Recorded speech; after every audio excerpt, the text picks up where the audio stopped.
Hey guys, what's going on? Derek James here with GovKid Method. Today we're going to be going through my most recent blog post that I entitled "The Common Pitfalls That All New Government Contractors Must Avoid or Forever Hold Your Peace." There's one thing that's really been bugging me that I wanted to kind of get out there, so decided to do a whole blog post on it. Um, and it's something that, diving right in, most new government contractors fall privy to this in one way or another. But aside from that,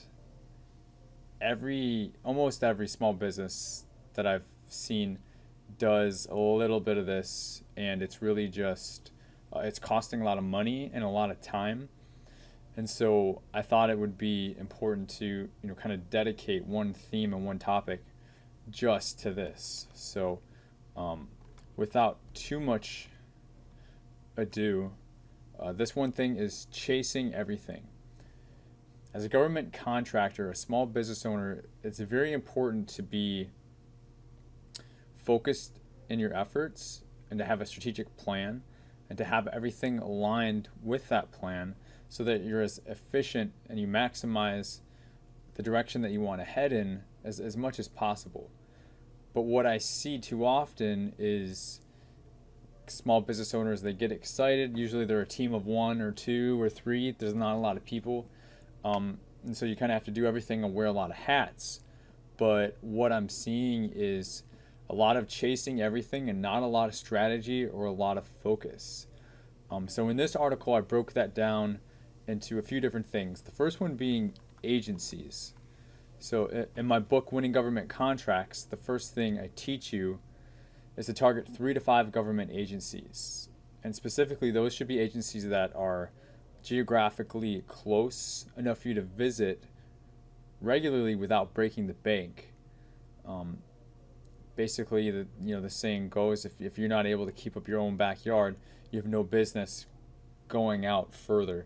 And that's kind of the case here. If you're looking at other agencies, but you're not hitting those agencies that are within your target radius, then you're being too spread out, you're diluting your efforts, and you're not doubling down enough on the agencies that you should be. And this kind of builds. So number 2 is that results in random bidding.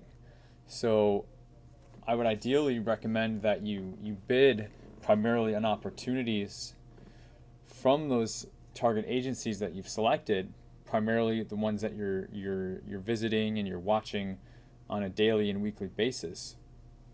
But if you're just randomly bidding on things that pop up into your FBO email updates, or you hear about an opportunity at a conference, some IDIQ or MATOC or something that sounds good, and then you start bidding on that, and you don't know anything about it, because it's not your target, you have to remember you're going up against fierce competition where it is in somebody's backyard. Every opportunity is in somebody's backyard. So you're going up against those people who are local or those people that have existing relationships. And if you don't have either of that, what do you think your chances are of winning? And I see so much of this random bidding, and the win ratio is just so low. And when you're, like I said, a small business owner, you're a team of 1, 2, or 3, you cannot afford to be doing this random bidding. You need to be focusing your bidding targets on the same contracting officers, the same small business offices again and again until you start winning and building your portfolio.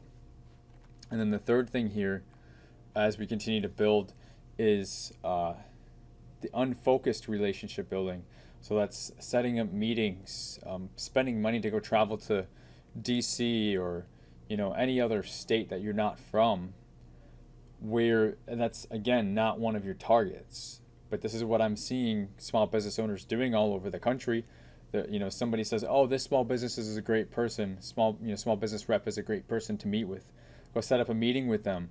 And they go to the SAMI conference, and then they have contacts from there that they follow up, and then they have a meeting. A month after that, they finally get in the door, and then whatever comes of it, it's so much wasted time. It's so much wasted money. None of these activities are building on themselves because they're not targeted or part of a strategic plan. That's really what you need to be doing, and that's what this topic is focusing on whatever your plan is.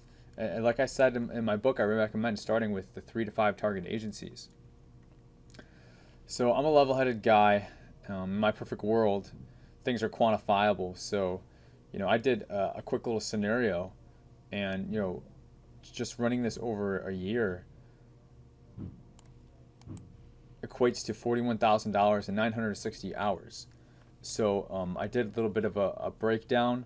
I called it time drain and financial burden. I'm using these two different variables to just show you what it's really costing you in a conservative example if you're doing this. Or if you haven't set up your GovCon business but you're thinking of doing it, this should be a good example of what not to do, okay? So total time drain. So in the first example, what does it cost to do one proposal? So this is off of that bidding example. Here I just put down some realistic numbers off of an example.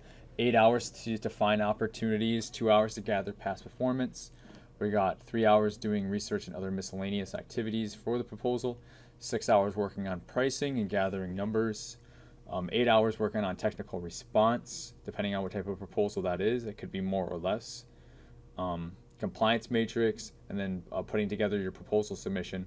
Just for that one random proposal that you decided to go after, that cost you 30 hours.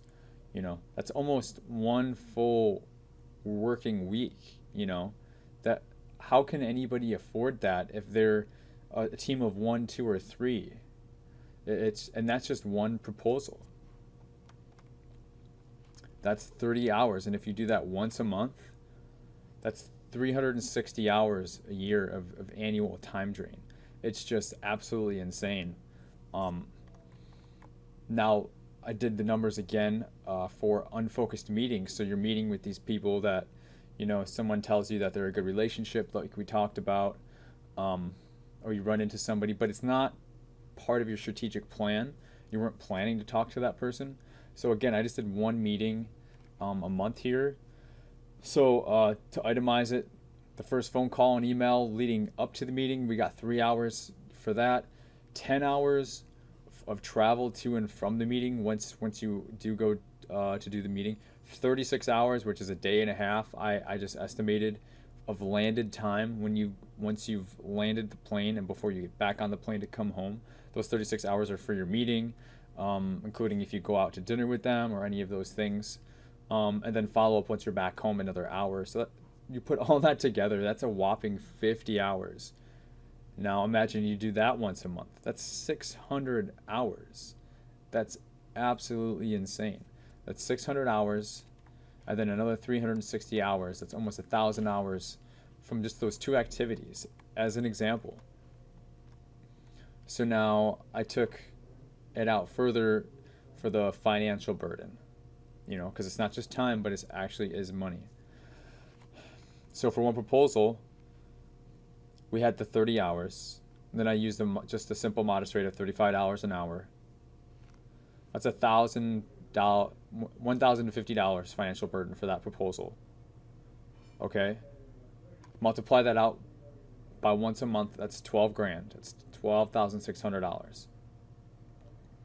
Now let's look at the unfocused meeting. There's actual costs included with that. So you have your time, which is 50 hours, and I use the same rate. So that's $1,750 already for this meeting, for those 50 hours of time that you've wasted. Not to mention, I actually did the travel expenses here. And it all adds up to $2,432 just for the one trip. And you multiply that out by year, that's 29 grand. So you add the 29 grand with the 12,600, that's $41,784. No small business can afford to take that type of hit financially or in the terms of time.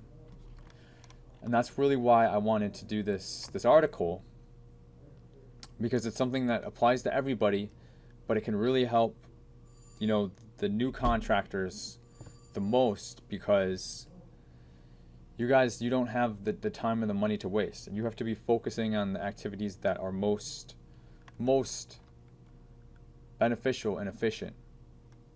And I call this last section in the article doubling down, because if you are doing this, it may seem gloomy, but you see this guy going towards the light.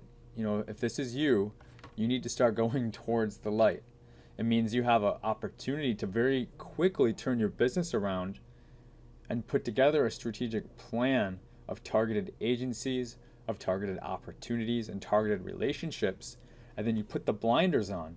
Think how quickly you can turn your business around. If you're not winning proposals, you know, if you're just putting out random bids and you're wondering why you're not winning, it's because lowest price technically acceptable is not a way, it is not a business model, okay? LPTA is not a pricing strategy to build your business on. You have to build it on relationships. At the end of the day, every business is built on relationships. You know, your net worth is your network, you know? And that's where this doubling down comes, because if you're doing these things, you have an opportunity to start doing the right things. Now, I mentioned my book. If you guys haven't gotten my book, I really recommend it, because I think it will be really eye-opening and insightful and really change your beliefs around what's possible for your business. Just because when I started, I was 25 years old and I had no idea what I was doing. And, you know, some of you are watching this maybe that age, or but you might be older.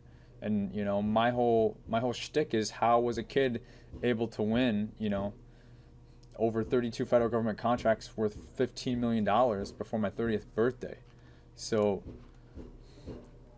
I put that link in here if you guys want to check it out. There's actually 2 books. The link takes you to my website here. You just click take me to the books, and this takes you to my my Amazon page, and here you go. You get both of the books. The price is what it is because it's paperback, so it has to pay for printing. I don't like doing the ebooks because I feel that people take them for granted. The prices are very low, and you know, you kind of feel like you get what you pay for. With these books, you're able to make notes, and one is the book that's my story that I mentioned. The second one is the workbook. So that's there. And then secondly,